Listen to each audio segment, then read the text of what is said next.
Bismillahirrahmanirrahim. Assalamualaikum warahmatullahi wabarakatuh.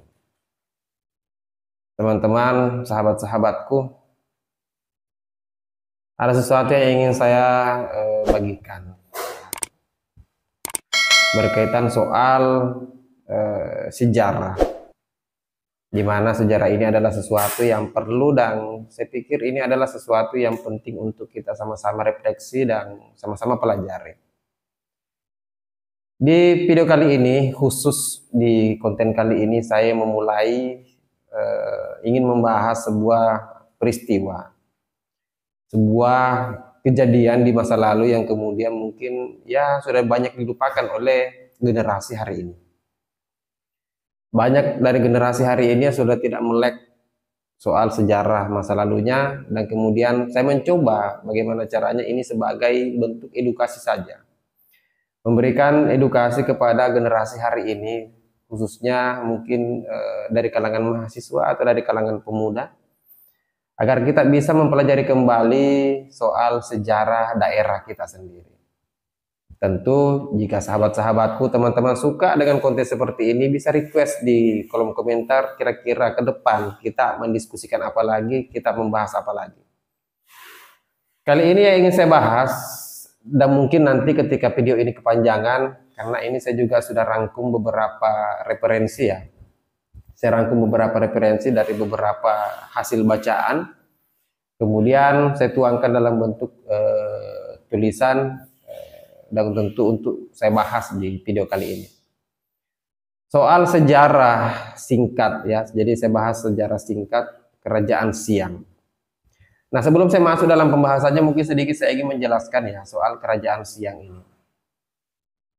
Kerajaan Siang ini berada di, kalau untuk wilayah kabupatennya itu berada di Kabupaten Pangkajene dan Kepulauan, ya, Provinsi Sulawesi Selatan.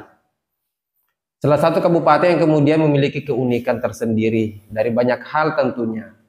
Dari bahasa, Kabupaten Pangkep ini memiliki beberapa bahasa, seperti bahasa Bugis, bahasa Makassar, bahasa Mandar juga ada di sini.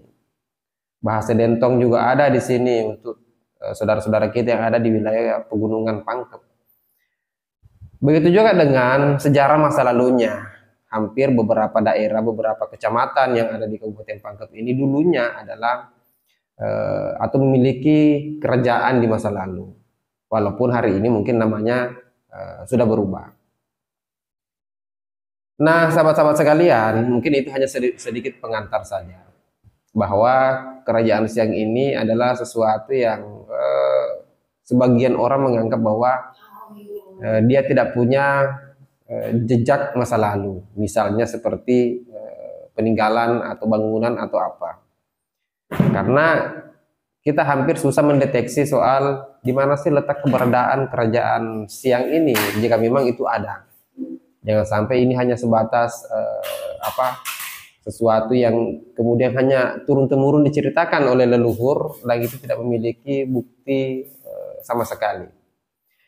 Melalui konten ini saya berusaha mencoba menjelaskan semampu saya, menjelaskan sebisa saya soal Kerajaan Siang, dan tentu ini bukan penjelasan yang utuh karena tentu masih banyak kekurangan, masih butuh banyak tambahan informasi dan referensi, baik itu dari Lontara, baik itu dari orang-orang yang paham soal sejarah dan kebudayaan di masa lalu. Kerajaan Siang adalah sebuah sejarah kerajaan di Sulawesi Selatan yang pernah mencapai puncak kejayaannya sebelum besarnya Kerajaan Guatalo. Jadi Kerajaan Guatalo, sebelum berjayanya Kerajaan Guatalo, sebelumnya ada istilah Kerajaan Siang ini.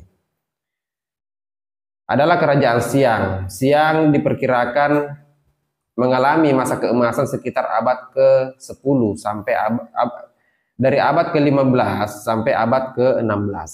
Jadi sangat jauh sekali. Sedangkan masyarakat Bugis Makassar nanti mengenal tradisi Lontara.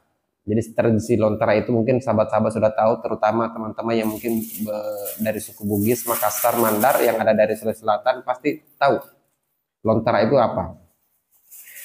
Sedangkan tradisi Lontara itu di abad ke-17.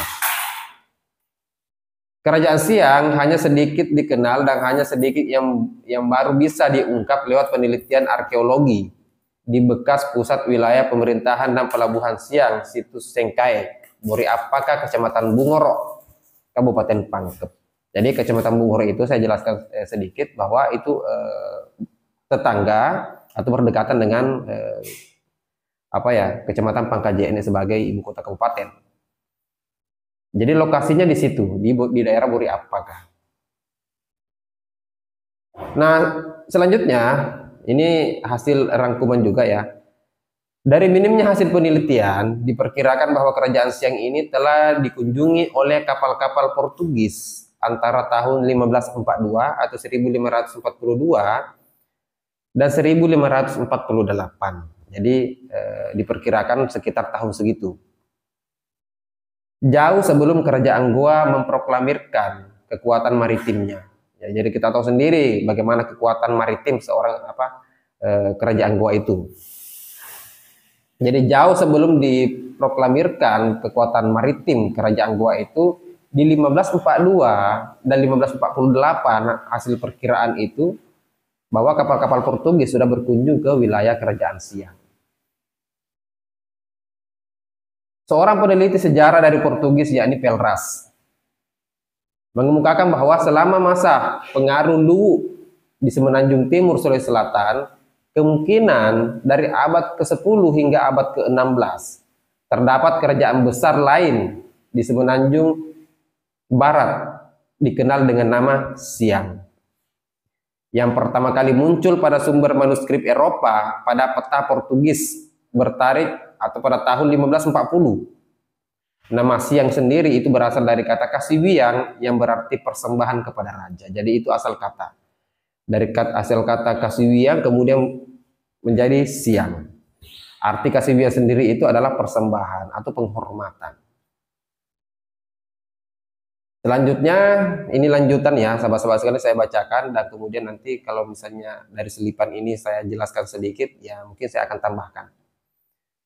Pada tahun 1540 atau jauh sebelumnya, pelabuhan Siang sudah banyak dikunjungi pedagang dari berbagai penjuru kepulauan Nusantara. Jadi dulu namanya Nusantara, belum berbentuk sebuah negara. Itu masih jauh sekali. Jadi kata Indonesia itu baru belakangan ya, dulu namanya Nusantara.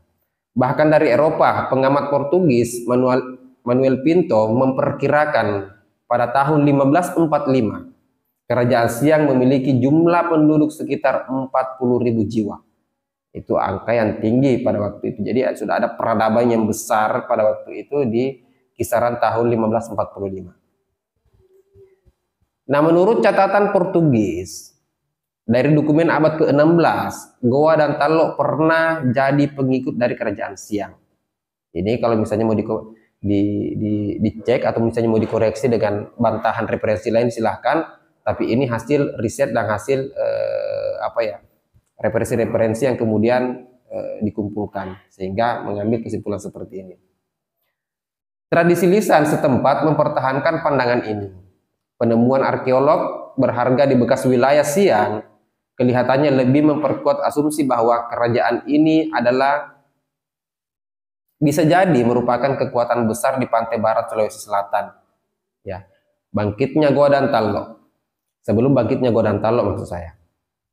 Jadi Siang ini diperkirakan bahwa dia adalah merupakan kekuatan besar di pantai barat Sulawesi Selatan sebelum bangkitnya Goa dan Talok.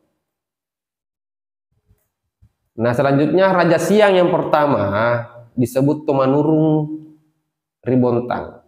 Tomanurung Ribontang itu istilah Tomanurung ini adalah banyak persis sih, banyak pandangan yang mengatakan bahwa Tomanurung ini artinya adalah orang yang turun. Orang yang turun juga banyak persis. Siapa sih yang dikatakan Tomanurung? Siapa sih orang yang dikatakan orang yang turun itu? Orang yang turun ini atau Tomanurung ini menurut beberapa referensi yang saya sempat baca juga dari hasil diskusi juga dari teman-teman yang mungkin paham soal sejarah itu, dianggap bahwa Tomanurung ini adalah orang yang memiliki keistimewaan. Datang kemudian di tempat itu tidak diketahui asalnya dari mana, tapi dia memiliki keistimewaan dan kemudian memiliki karismatik. Ya, mungkin dari segi kesaktian, mungkin dari segi karismatiknya, dan kemudian dia diikuti oleh banyak orang pada waktu itu yang dalam kondisi mungkin bertikai, dalam kondisi mungkin tidak sepaham, dalam kondisi mungkin kondisi kekacauan. Tumanurung ini hadir dan kemudian mempersatukan itu. Itu sedikit yang saya tahu. Tapi kalau ada yang ingin koreksi silahkan di kolom komentar. Raja Siang yang pertama disebut Tumanurung Ribontang. Sementara M. Taliu menyebut periode pertama kerajaan Siang digagas seorang tokoh perempuan, Manurung Ngari Siang. Jadi istilahnya kalau Manurung Ngari Siang digagas oleh, menyebut periode pertama kerajaan Siang digagas oleh seorang tokoh perempuan, Manurung Ngari Siang, yang bernama Nasauleng atau Nagauleng, yang bergelar Puteri Kemalah Mutu Menikang. Itu gelarnya. Garis keturunan Tumanurung di Siang inilah yang berganti-ganti menjadi raja di Siang sampai tiba masanya Kareng Alu. Jadi Kareng Alu ini adalah salah satu raja juga memerintah di Siang pasca kerajaan Siang di bawah dominasi kerajaan Goa. Itu pada saat Siang ini sudah mengalami apa ya, tidak sejaya di masanya, digantikan oleh kejayaan kerajaan Goa, dibuktikan dengan pelabuhannya yang kemudian disinggahi oleh para pedagang-pedagang di masa lalu.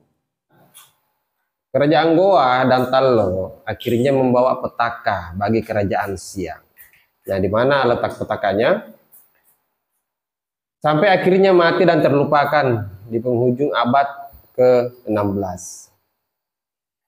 Pusat kerajaan Siang tumbuh berkat adanya sumber-sumber alam, kelautan, hasil hutan, dan mungkin mineral, serta padi, ladang yang kemudian dieksploitasi oleh suatu populasi penduduk Makassar yang telah lama mengenal jaringan perdagangan laut yang luas dengan memanfaatkan muara sungai sebagai akses komunikasi utama.